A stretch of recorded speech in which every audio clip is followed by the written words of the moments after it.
అప్పుడు నేనన్నాను, ఈ గ్రహాల స్థితి ఈ విధంగా ఉండడం వల్లే మీకు ఆ వ్యాధి వచ్చింది అన్నాను. ఈ ప్లానిటరీ పొజిషన్ వల్లే మీకు ఈ ప్రాబ్లం. ఇది మార్చకుండా మీరు ఎన్ని మందులు వాడినా కూడా ప్రాబ్లం తీరదు. ముందుగా మనకు రోగం ఉండడానికి కారణం గ్రహాలతో పాటు చుట్టూ సంచరిస్తున్న ఆ యోగాలే. యోగం అని చెప్పినప్పుడు రెండూ ఒకటిగా కలిసినప్పుడు, ఒకటి రెండూ కలవడం లేదా చూపులో కలవడం, అప్పుడే మనకి సమస్యలు తలెత్తుతాయి.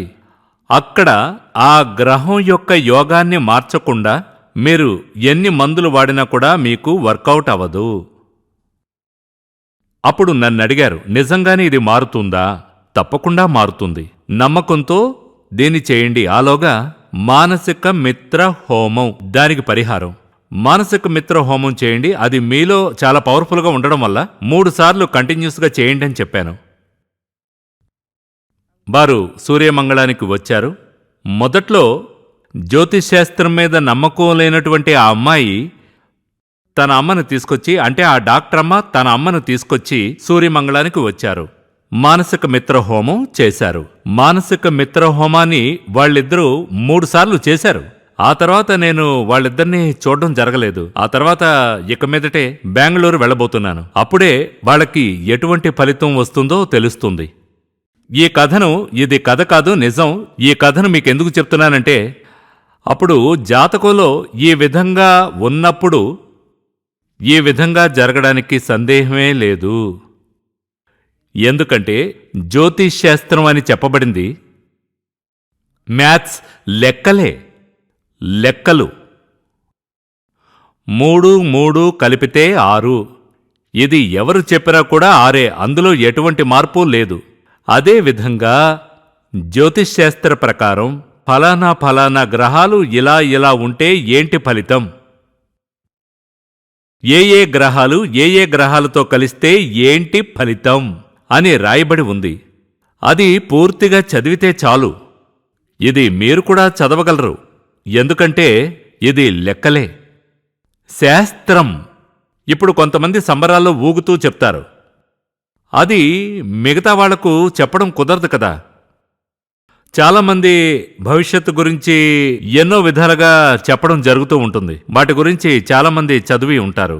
కొంతమంది ఇలా ఉండి చెప్తూ ఉంటారు, కొంతమంది ఊగిపోతూ చెప్తూ ఉంటారు. అదేమీ శాస్త్రం కాదు.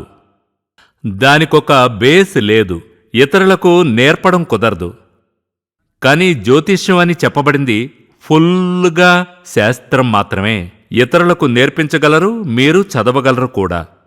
కంటిన్యూస్గా ఈ ఎపిసోడ్ని మీరు చూడండి.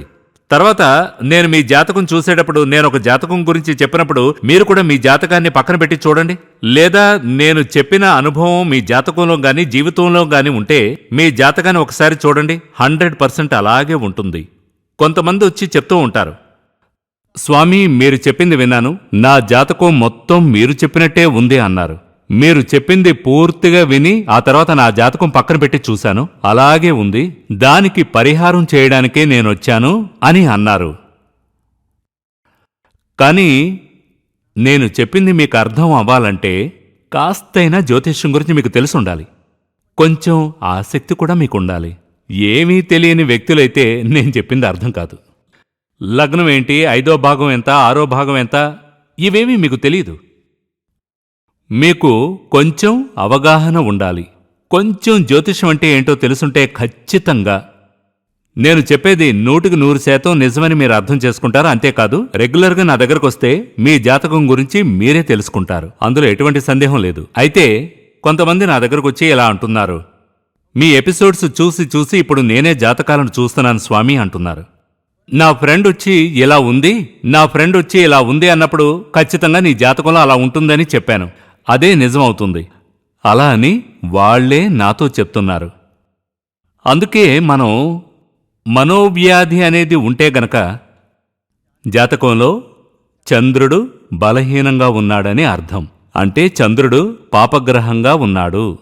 పాపగ్రహంగా ఉన్నటువంటి చంద్రుడు రాహువో కేతువో యోగం చేసినా లేదా దృష్టి చేసినా ఖచ్చితంగా మనోరోగమే, మనోరోగమని చెప్పబడేవేంటంటే సందేహం, భయం. భయం అది ఒక మనోరోగమే. ఎంతో భయంకరంగా భయపడిపోతారు. తన నీడను చూసి దెయ్యాలు భూతాలని అనుకుంటారు. కొంతమంది అంటూ ఉంటారు, నా రూంలో ఎవరో తిరుగుతున్నట్టుగా ఉంది అని, ఏదో వాసన వస్తోంది, అడుగుల చప్పుడు రోజూ వినబడుతోంది, గజ్జెల శబ్దం వినబడుతోంది. ఇదంతా మనోవ్యాధి, అందులో సందేహం లేదు. ఇలా ఒక్కొక్కరు ఒక విధంగా చెప్తున్నప్పుడు మామూలుగా ఎవరైనా స్వామీజీ దగ్గరకు వెళ్ళి ఇదంతా చెప్తే ఆయన ఏమంటారు? అమ్మవారు వస్తున్నారు, అందుకే గజ్జెల సౌండ్ వినబడుతోంది అని అంటారు. కానీ అదేమీ కాదు, ఇది మనోవ్యాధే. కొంతమంది అంటూ ఉంటారు, నాకు దెయ్యం పట్టింది స్వామి. కొంతకాలం క్రితం ఒక ఆవిడొచ్చి నాతో అన్నారు, రక్తపిశాచి వచ్చి నా గుండెల మీద కూర్చొని రక్తం తాగుతాను అందట. నేను ఆవిడ భర్తతో అన్నాను, ఈవిడ్ని వెంటనే ఒక సైకాట్రిస్ట్ డాక్టర్ దగ్గరికి తీసుకువెళ్ళండి అని. అదే ఆవిడ ప్రాబ్లం. సైకలాజికల్ ట్రీట్మెంట్ ఆవిడికి అవసరం. మంచి సైకియాట్రిస్ట్కి చూపించండి. మానసిక వైద్య నిపుణుడి దగ్గరికి తీసుకువెళితే వ్యాధి నయమవుతుందని ఆవిడ భర్తతో చెప్పాను. నేనెందుకు చెప్తున్నానంటే అదంతా మనోవ్యాధి వల్ల వచ్చిందే. జాతకంలో చంద్రుడు బలహీనంగా ఉండడం వల్ల, పాపగ్రహంగా ఉండడం వల్ల ఖచ్చితంగా అందుకు రాహువు కేతువులు సంబంధం ఉంటే మానసిక రోగులే అవుతారు. అందుకు మానసమిత్ర హోమం చెయ్యాలి. మీరు ఎన్ని మందులు వాడినా కూడా ఆ గ్రహాల స్థానం అలా ఉన్నంత వరకు మీకు ఖచ్చితంగా మంచి ఎన్నటికీ జరగదు. ఆ గ్రహస్థితికి సరైన పరిహారం చేస్తేనే మీకు సంపూర్ణమైన రోగశాంతి లభిస్తుంది.